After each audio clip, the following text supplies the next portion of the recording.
This is a conspiracy. That's what this is. Just begging to course its way through your veins.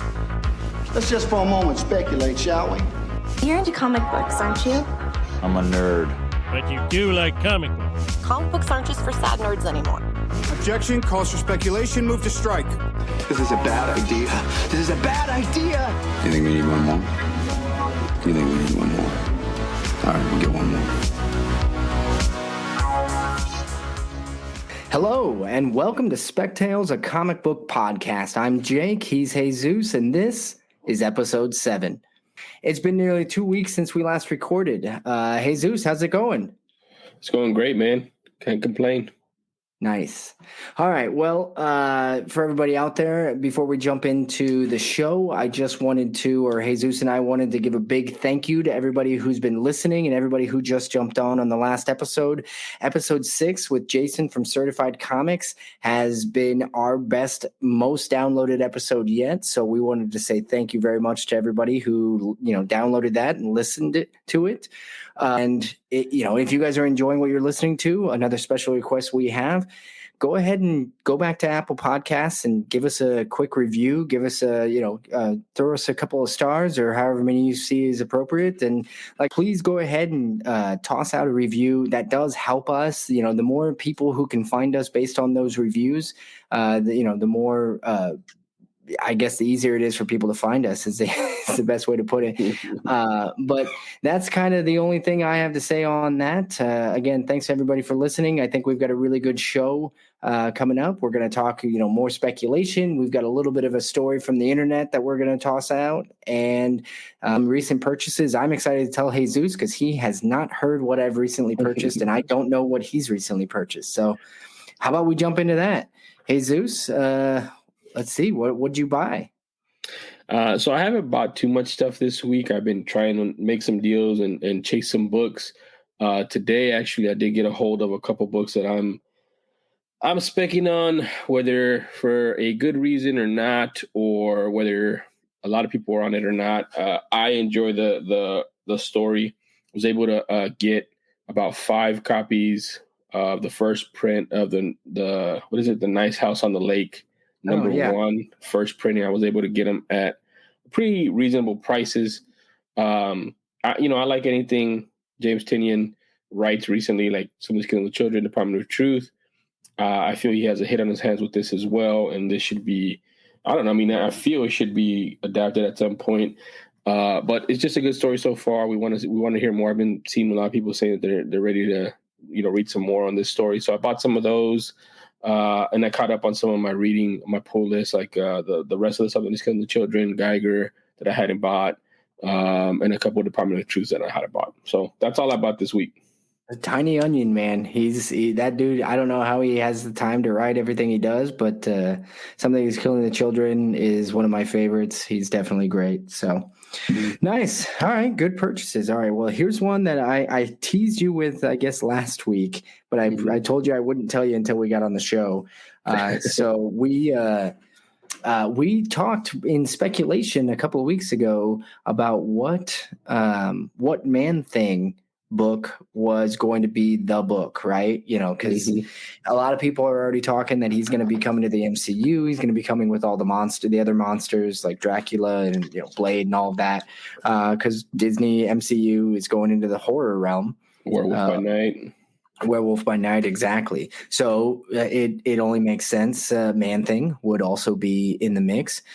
So which one of his books? But he's got kind of a murky opening in the MC or in Marvel's universe. So which one's it going to be? He, has his own, his first appearance is Savage Tales #1.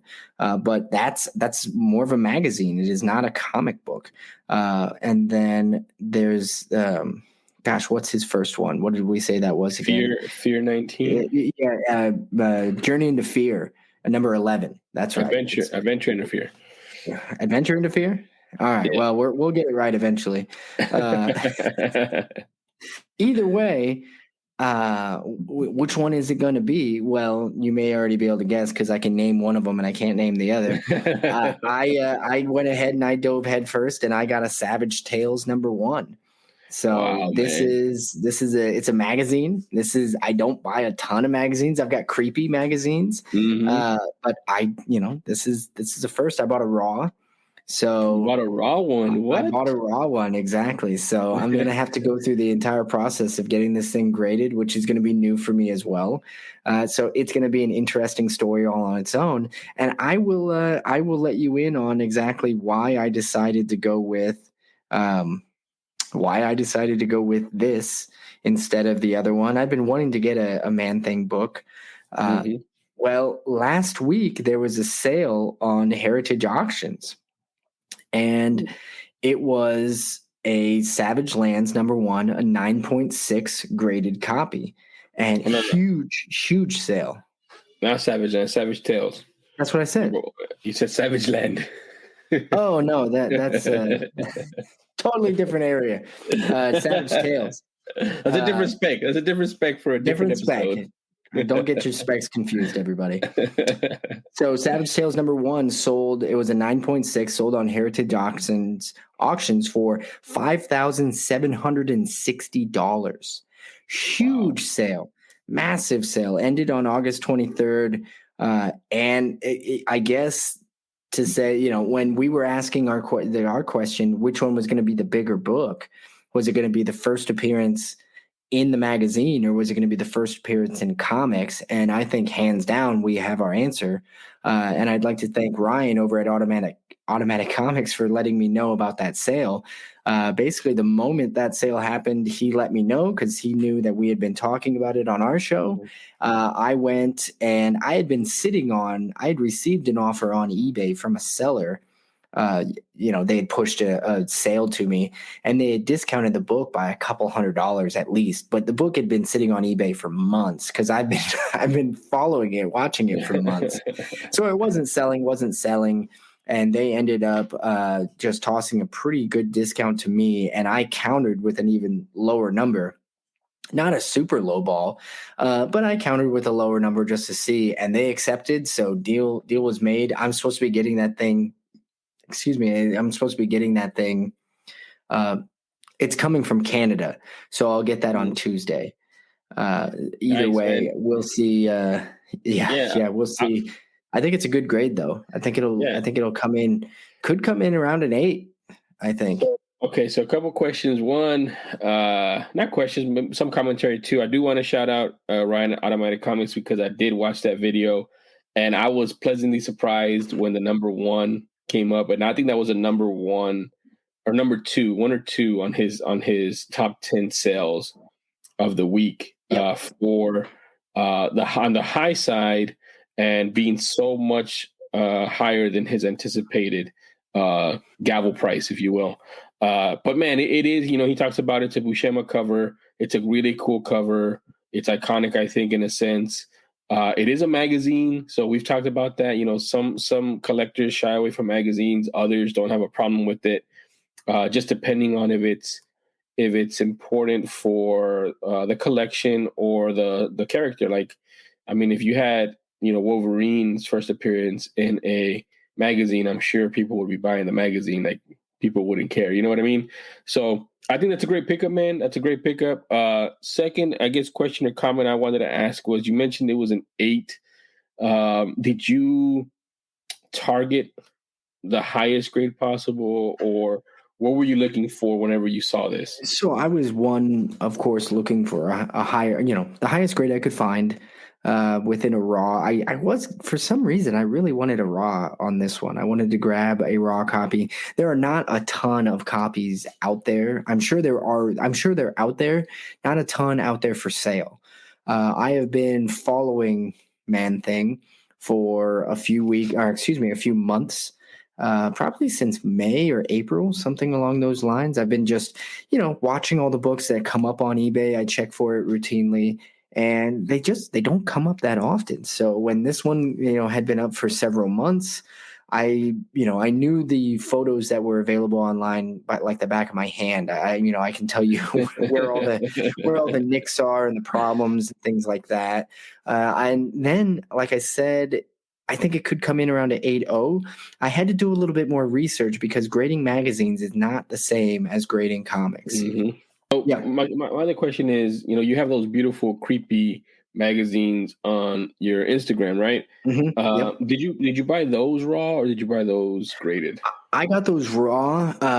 So the Creepy #1, which is a fantastic yellow cover, gorgeous.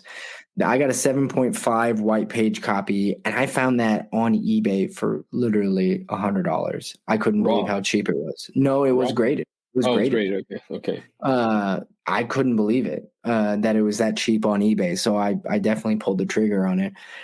However, the other creepy magazines that I have, those were at my LCS, and that was just a fun story where I actually found them on eBay. And I was looking, and there was one vendor that had all these creepy magazines, all of them that I liked. I was like, oh, I want that one. And I found out, I was like, oh, these are all from the same seller. And then I was going further through, and I was just going to send the seller an email saying, like, what if I buy all these 10 books from you? And then I noticed that the seller was from the same state that I was. And so being from Nebraska, that means there aren't that many sellers in this area. I was like, I probably know this person. So then I looked a little bit deeper, and it really, like, small world, it turned out this seller was my LCS. Like, when I go to every week. That's funny. Couldn't believe it. I went in there. I said, dude, I just about bought 10 books from you on eBay, not knowing it was you. And he was like, oh, what were you looking at? I was like, all the creepy magazines. And he was like, oh, yeah. And he pulled out the box. He's like, they're all right here. And the best thing was, I was picking through them. I was going to, and he's like, hey, don't buy any of those, though. I was like, why? I want these. He's like, no, April 1st is next week. Just wait. They're not going to sell between now and then. April 1st, we do 20% off all of these books. And I was like, oh, that's perfect. I'll wait. And sure enough, April 1st, I go in there. All those books are still there. I got them all at a great deal. So, and that's a real LCS right there, man. Trying to help out a collector, knowing that those books weren't going to sell, man, and they were going to sell to you. So might as well give you a bit of a discount and keep you happy. Yeah, exactly. No, my LCS treats me well. Treats everybody well. It's a great store. So those creepy books, have you gotten those? Great. No, actually, I saw this as a really cool opportunity. There are some of those that I really want to get graded anyway. So I'm going to grade those along with the Savage Tales #1. Okay, cool. So we'll get to see an update in 6 to 9 months. Next year, episode 85. So yeah, man, that's awesome, man. That's an awesome pickup. I don't know if I'm gonna be because I think I have Man-Thing #1. I don't have Adventure in the Fear 19. At least I don't think I do. I know I have a run of it. I have to go look for it. I know I have the Morbius ones for sure, which is like 20, 21, and 22, I think. But that's a big pickup right there, man. So congratulations on that, man. Yeah, thanks. And I'm going to tell you, and I'm going to tell everybody out there listening, you can never have enough Man-Thing. Would you say it was a giant Man-Thing size sale for that Heritage auction? The Heritage auction. I mean, it was a monster Man-Thing size sale. Ryan didn't want to go there, but we will go there. We don't mind. we have no scruples. All right, so let's see. So we've got what we recently purchased out of the way. Next up, we want to talk about Reddit. Jesus, I'm going to let you take over from here. Spectales is moving to Reddit. You want to tell the listeners a little bit about that? Yeah, man, we packed our bags, we fit them all into one carry-on, and we're moving ourselves over onto the Reddit-verse, the multiverse of Reddit. So we kind of teased this a little bit in the previous episode or 2 episodes ago. We finally pulled the trigger, so we are on Reddit now at Spectales Podcast. Oh no, I think it's just Spectales. So we're at Spectales on Reddit. We have our welcome post out right now, just introducing ourselves and what our podcast is about. We would appreciate if you guys would follow, upvote us, upvote the post that we do put on there. We're building a community of Spectellers. I don't know what we're going to call you guys, but we'll call you guys something eventually. What about the Spec Heads? Spec Heads, I don't know. Spectellers, the Grail chasers. I don't know. I mean, there's something there. We gotta maybe a vote's in place, and we'll use that. Yeah, we might need you weigh in on this. If you guys have some ideas, you let us know, because we don't want to call you something that that you don't like being called, or that's insane. Exactly. So yeah, man, and we're gonna use Reddit just to communicate more with the community. We're gonna be active on there, posting, stuff like this, things to vote on. About our upcoming episodes. Who would you guys like to see? Also, we're going to be asking for Grail Tales there, times that you guys have chased certain books and whether you guys were able to make out, in a positive fashion, or as we've had a lot of negative fashions on our stories. Yeah, every spec has its thorns. Has its thorns. So I mean, we've had our fair share. So yeah, we're definitely going to be on there, be active on there. I think the community right now, and on the Reddit subreddit that we're on, the main one is the comic book collecting, because there's also another one. I think we're also part of the comic book subreddit, which is like, I think 1 million people on there or something like that. But the subreddit of comic book collecting is about 32,000 strong, and I think that's probably right around, at least for people that know and understand Reddit. That's a solid number of comic book collectors. It's a little bit different. We just wanted more interaction. We're going to continue to be on Instagram, but we're just adding Reddit to our collecting community. So we're really excited about it. Keep your eyes peeled for more posts and more things that we can work on with you guys out there. We just wanted to share that with you guys right now about our entry into Reddit, the Redditverse. So. Perfect. Hope to see you guys there. Yep, look for us out there. All right, so next up, Tales from the Internet. When we don't have a guest on and Jesus and I don't have a story of our own to share, we try and go out and pull a story from the internet, from Reddit or somewhere of the likes. Jesus, did you dig something up for us? Yeah, I kind of dug something up, and it's I don't know, what would this be called? Like, not a myth or an urban legend. It's maybe an urban legend that graduated into a I don't even know what to say. I guess it's just an iconic comic collector story. I don't know. It's like it's in the Comic Collectors Hall of Fame story. Yeah, for sure. It's something that you always hear about, you never really see, and then you see it every once. It's like a white whale almost, right? Is that what it could be? Maybe like a white whale, like, you mean like a big fish? Yeah, like a big fish that you can never reel in, or I don't know. I'm going too deep into it. But you sent me something, and I had already, obviously, like I mentioned, it's in the collecting circle. So the book that I'm talking about is a variant, and this variant is such a variant that it got its own name, and it was named by the community. So this is called, I'm sure a lot of you may have heard about this, may have heard whispers, maybe even seen it, maybe even touched it. I don't know, because it's been around for a while, but I'm talking about the Angry Girlfriend variant. So what does that mean? Jake, if I were to tell you, hey man, have you seen the Angry Girlfriend variant? Just off the top of your head, what would come to mind? Okay, well, I didn't even know what this book was until like a week ago or something, that somebody had shared a photo on Instagram. So I had no idea what it was. I sent it to you, and then I did a little bit more digging. But I would tell you now, I mean, now that I know what it is, it's it is an epic failure in my mind as far as comic collecting. It's unfortunate. Like, I saw this book and I saw the photo. I was like, oh my God, that book has been completely desecrated. And then learning the story behind it, it does kind of make the book more coveted, doesn't it? Yeah, I definitely agree. So let's get into this story, man. And this story's been told before. I might be adding some stuff. I might be leaving some stuff out. This is just the best that we could do. Do you want to back up and tell people? Are we going to tell them what it is for those who don't know? Yeah. Girlfriend variant is? Yeah. Okay. So that's what I was going to start off with it. Cool. So the book we're referring to is An Amazing Spider-Man number 14. So first Green Goblin. First Green Goblin, one of the biggest villains, Spider-Man villains. It's actually a really hot book right now because rumors are that he's going to be in No Way Home. I think it was number 6 on the top 10 of recent hot book lists. So it's a big book on its own, right? It's a coveted book. People want this book. Early Spider-Man, Silver Age, crazy cover, yellow cover on it. Hulk's on the cover, Spider-Man, and the Green Goblin. So really, really cool book.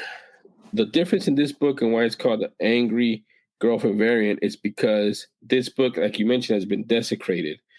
And on the book, it basically is a note or a letter, anti-love letter, I guess, if you will, made out to a person named... It's a hate letter. Made to... I don't use the word hate, Jake, okay? It's an anti-love letter. It's made out to a person named Chance. And it says, go to HE double hockey sticks. Go to We hell. can say hell. There's no Go to rules hell. on that. Go to hell. And then it also has some other stuff that says turn over. So you turn it over to the back and it says, I never thought I'd be able to destroy something that meant so much to me. As far as I'm concerned, you're dead. And that's spelled Y-O-U-R, not apostrophe R-E. You're dead. There's some other stuff in here. How nobody, I can't really read it, but there's just, and it's Sharpie. So you can't take this out. There's so much writing on it, Sharpie. Okay, so that's the first. That's the book itself. That's the Angry Girlfriend variant. Now, this book had been floating around between different dealers and different, like between their hands as a raw book. It had been raw forever, for a long, long, long time. People were exchanging it, trading for it. They thought it was funny. It's crazy. Somebody would do this. Maybe, they wanted the ASM 14, whatever, and this was the best way that they can get it. Well, finally, somebody decided to slab it, and they slabbed it with CBCS, and it came back as a 1.5 with restoration on it, I think is what it said. Somebody tried to put black on there on the black spots of this book, but they just ended up putting a hate letter on there instead. So 1.5, and then since then, it's been selling. I think it came up 2 years ago at a national level. I think Newsweek did an article on it, and it hit the mainstream, and the owner of it wanted to get like $5,000 out of it. When the book at the time, the book was worth probably, I don't know, $500 to $1,000 maybe at that point. So the backstory on this book is the following. This book, the person's name is Chance. I was able to look him up. I'm not going to give his last name. But this person told a story, and I think he told it in a podcast. I have the podcast. I listened to the podcast. And what it was is this kid, because he was a kid at the time. He was, I think he said, 18 years old at the time when he had this book, and he gave it to one of his girlfriends at the time, because to another girlfriend, he gave an Avengers number 2. And basically, it was like a show of trust for them in their relationship at the time, in their 17, 18-year-old relationship. This ASM 14 was given to a 17-year-old woman or girl at the time named Karen. And apparently they had a huge falling out.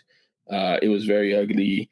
And she decided to write this. And the reason she says on there that she never thought she'd be able to destroy something that meant so much to her, because it did mean a lot to her for him to trust her with that book. So she desecrated it. He swears up and down that this was a near mint copy of the book before it was written on. I mean, if you look at it, it looks pretty good, like in pretty good shape. Afterwards, they had a huge falling out, an even bigger falling out. There was lawsuits going back and forth between them and between him. He's still into comic book collecting. If I'm not mistaken, he has, I think, a podcast, and I think he sells some comic books. I think he might have a LCS. I'm not too sure on that. But it's just a crazy book. So going back to the collectability about this book is a myth in the community. There's only one. It's a one of one. It's an Angry Girlfriend variant. I think anybody would be happy to have this book. I don't know. What do you think, Jake? I mean, when I saw it, it did, not even knowing any of the backstory, I definitely looked at it and thought, Man, that'd be, it's a 1.5. I remember the grade. And I remember thinking, I mean, to hell with the grade. Like, it just kind of had, when there's so much backstory to what's on that cover, it's already a desirable book because it's the first Green Goblin and stuff like that, but it takes on a whole new personality as a book. It almost doesn't matter what book is underneath the Angry Girlfriend letter at that point. Does it? I mean, it's intriguing that it's a book that everybody loves, right? And I think it probably means more. Well, that's a whole part of it, because it's like an Angry Girlfriend knows you love this book. Like, I could see this. This is only happening with a book that somebody already values. First Green Goblin, first, Wolverine or something like that. Like, could you imagine if this was a Hulk 181? And somebody wrote all over the cover, wrote a nasty letter. But this is the first one. So I guess it makes it more desirable for me. I had to do more research into it. If you haven't seen the book, go Google it. It is pretty easy to find. I think it's very intriguing that it was a part of the inner circle of the comic community. Everybody just took turns owning it. I wonder how many owners it's had, and how the sales have escalated. Well, from my understanding, since 2019, it's on its third owner, I think, since 2019. Just since 2019. Just since 2019. Okay. And I think that it'll probably continue to turn over, depending on who ends up with it, right? And are the two parties involved? You said Karen.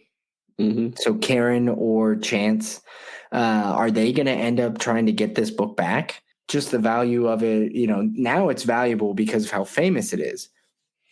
But I think that's a memory that, you potentially keep around, right? Or you seek out after this. Chance may want that book back.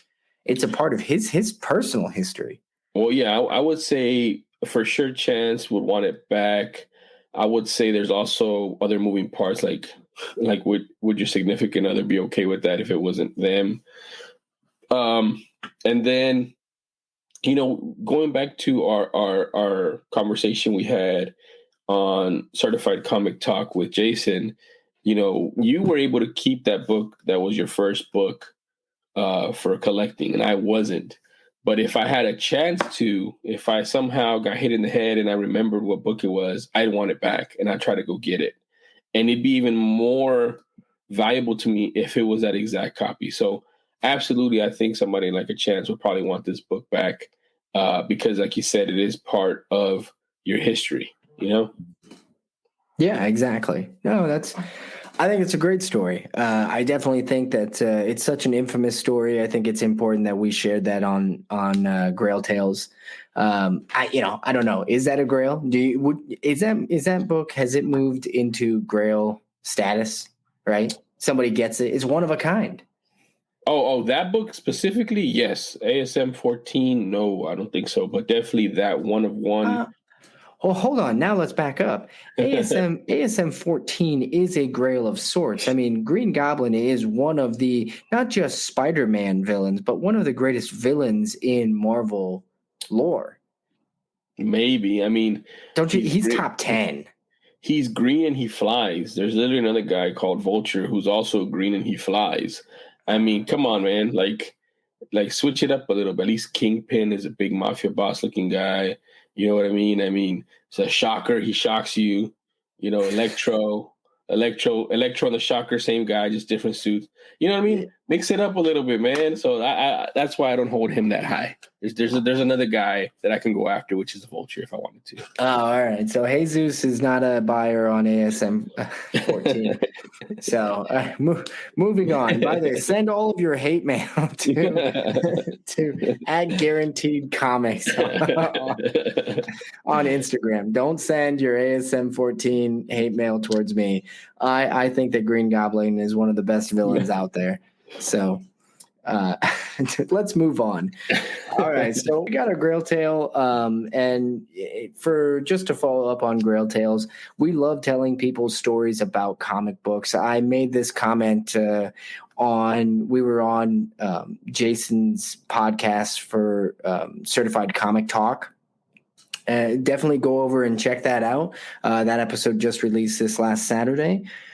However, I made a comment on there that part of what we're doing on Spec Tales is we are, in a sense, collecting Grail Tales, where we say every comic book has a tale, and so does every comic collector.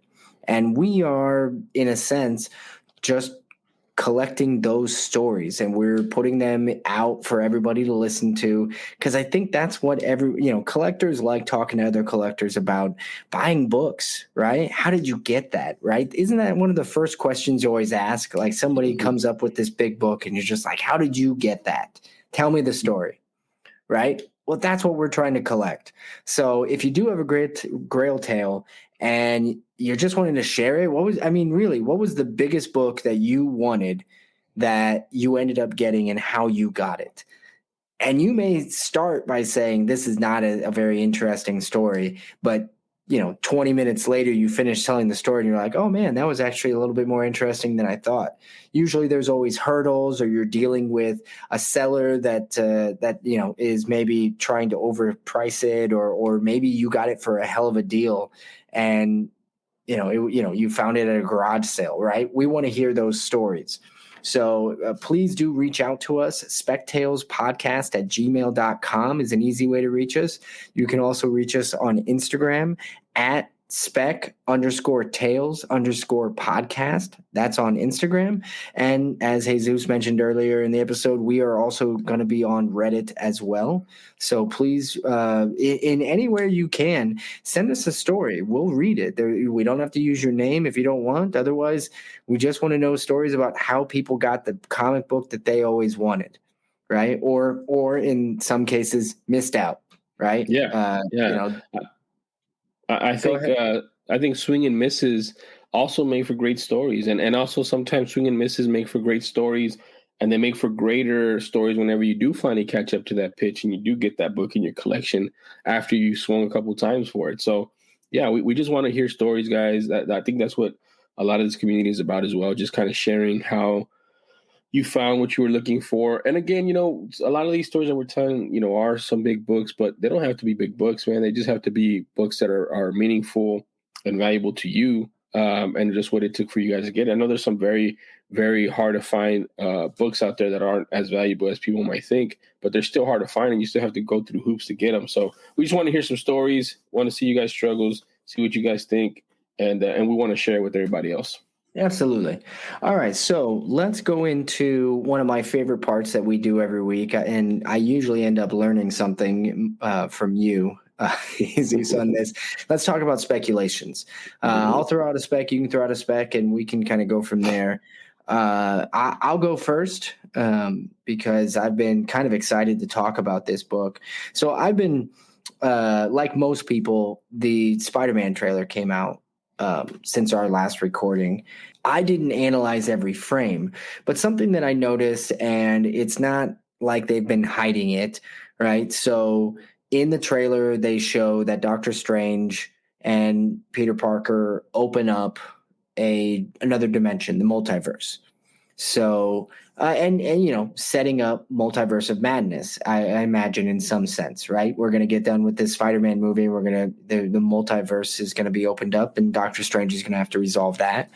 So we know that's coming, but something else that we also know is coming is the Quantumanium, Ant-Man. And Ant-Man specifically talks about the quantum realm and, the universes upon universes just within a tiny speck, right? Instead of going into interdimensions, you're going into, tiny micro realms, worlds that are, hidden in realms so small that you can't see them, right? They're effectively in a different parallel dimension. Yeah.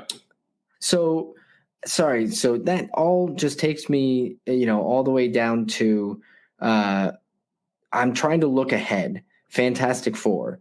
And there are a number of ways that they can get them involved in all of these shenanigans. But I wanted to look into what storylines happened within the Fantastic Four that involved the multiverse or the quantum realm or just different dimensions. And while there are a plethora, the Fantastic Four, by the way, they have, they get around. I'll put it that way. There is a lot. However, something that everybody wants to see is Dr. Doom. And so early Doctor Doom stuff has been going nuts. The comic books for his first appearance and Fantastic Four Annual #2, which is a really great Doctor Doom cover.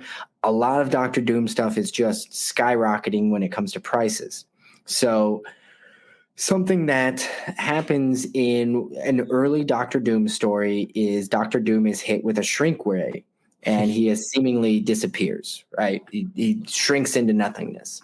Well, what ends up actually happening is Dr. Doom shrinks into effectively the quantum realm, but he shrinks down small enough. He goes into another world, and then he dominates that world. He takes over the world.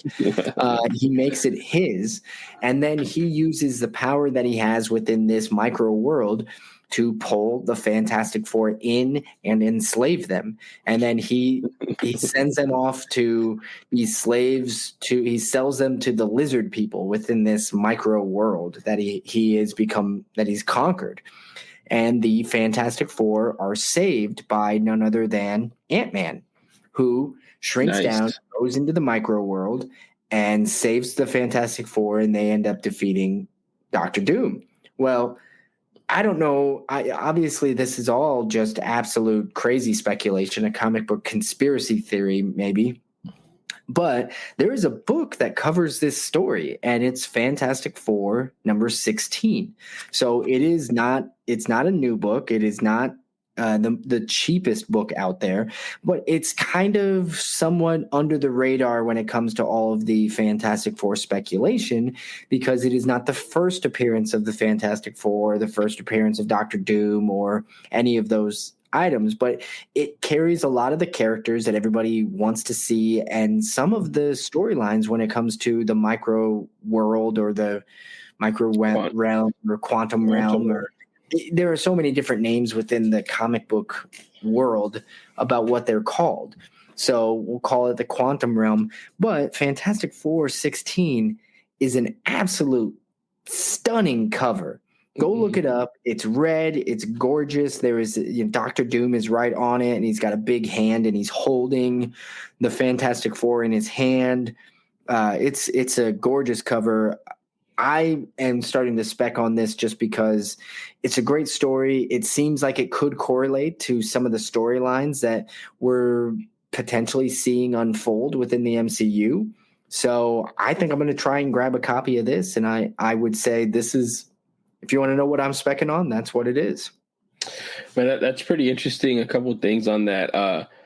I mean, that could be in a roundabout way how Marvel, kind of explains how Fantastic Four wasn't in the universe before. Maybe they were in the quantum burst somehow, and that's where we go see them, or that's where they get seen whenever Ant-Man goes back in there. I mean, I don't know. I mean, there's just so many cool ways to kind of use that. And then two, I just think it's so funny that Doom can't just be happy, conquering a world, no matter if it's tiny, unless he conquers a Fantastic Four as well, and he brings them down there, and then sells them off. It's just a funny story. Oh, he can't be happy until he's crushed them. I think that's the truth about Dr. Doom. Anyway, that's the one I wanted to throw out there. Go ahead and go look it up, see if you like it. Ultimately, I think it's a fun story, and if Disney doesn't, or Marvel, or if they don't go with that storyline, that's all right. It's still a great book. Yeah, you're not losing out by having that book in your collection at all. Absolutely not. What do you got? All right, man. So I've been speculating on this book a while. I have one high grade in my copy in my collection right now that I'm holding. And this is also probably a conspiracy, maybe, I don't know, because it's going to be long term. It's a long term play. So you mentioned before, X-Men is a long term kind of deal. That they're going to be in the MCU eventually. We don't know how soon, but we already know basically 3 years or two years out to 2023, maybe 2024. So that the earliest they can get here is 2023, 2024. Or beyond, right? So it's a little bit, 2-3 years out for any X-Men to happen. But again, with all these recent newer heroes that are transitioning from the old mantle to newer diverse mantle, for example, Miss America Chavez, Kamala Khan, Riri Williams, the new guard, right? Maybe Amadeus Cho, that's a spec right there as well. But in the X-Men universe, there is a X-Men, a mutant named Dust. Have you heard of Dust before? I'm gonna go ahead and just say no. A lot of the newer stuff is not my forte. Yeah, so Dust is a mutant character who wears an abaya and a niqab or nijab, which is the full headdress and cover. Yep. And this is the first appearance of her and the first X-Men who does it in Marvel continuity. And it's New X-Men number 133 from December of 2002. So this is a next generation of X-Men. She goes to Xavier's school. Her powers are, I think she turns into kind of like a form of like a sandstorm. She was born in Afghanistan. She ends up going to Xavier University and becomes an X-Men. And she's in a lot of different storylines after 2002, obviously when she was introduced, including House of M and stuff like that. She was also part of the Champions group in the newer books, like the mid 2015, 2016 books. And then she also has a strength against magic and against telepathy. So it's hard for her to be those powers to be used on her. So that's one book. Again, like I mentioned, I already have one in my collection. I definitely want to pick up at least 2-3 more of them. It's a really different and cool cover.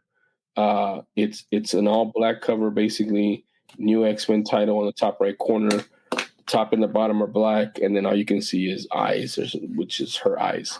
So it's a pretty cool book. Right now, if you get it under $20, high grade, you're doing really good. Yeah, it's not high at all. From 2002? 2002. Black cover. Okay. Hard to get in high grade. I mean, that's not exactly a new book. I mean we're going on 20 years old. Yeah, it's true. But as soon as something is rumored, look at what all these next gen heroes are doing. And she's a hero. Yeah. She's a hero. Yeah. So get on. I'm not disagreeing with the spec at all. I mean, I think that's great. I think that's a good book to spec on. It certainly is in line with a lot of these other new characters that it seems the MCU is committed to bringing to the screen. Mm-hmm. And I'm certainly interested to see what happens and how they play a lot of these new characters with the classic characters. Because it's not as if they're getting rid of the old classic characters. They're just intermixing them with the new ones, and it'll be interesting to see how they all play in the same sandbox. Yeah. Other than that, Jesus, you have any other house cleaning things you wanted to say before we head out? I want to give a tease, man. I feel like we got some really good shows and episodes coming up, some really good guests coming up. So I just wanted to give that tease that we got a lot coming for you guys. Oh yeah, good tease. I appreciate that. Speaking of upcoming guests, I believe we've got Newbie Comics. If you're not familiar, Newbie is on Instagram and on YouTube. We're working with him to schedule our next recording session. So next episode we'll have him, and he'll give us a Grail tale, and hopefully it's a happy one, but I gotta think it might be a tragic one. If you know anything about Newbie, he's got a lot of good stories, but I think a lot of them are sad too. I think he missed out on a few books, so maybe we'll get one of those. And hopefully he's willing to laugh about it. Otherwise, it's not that funny. So anyway, everybody, thanks again so much for listening. We really do appreciate it. Reach out to us. Tell us what if you've got some critique, please let us know. If there's stuff that you want to hear that we haven't talked about yet, send questions, send anything. I gave the email out earlier. One more time, spectalespodcast@gmail.com. Reach out, let us know if you have questions or want us to talk about something else that we haven't brought up yet. So thanks again for everybody listening, and we'll catch y'all next time.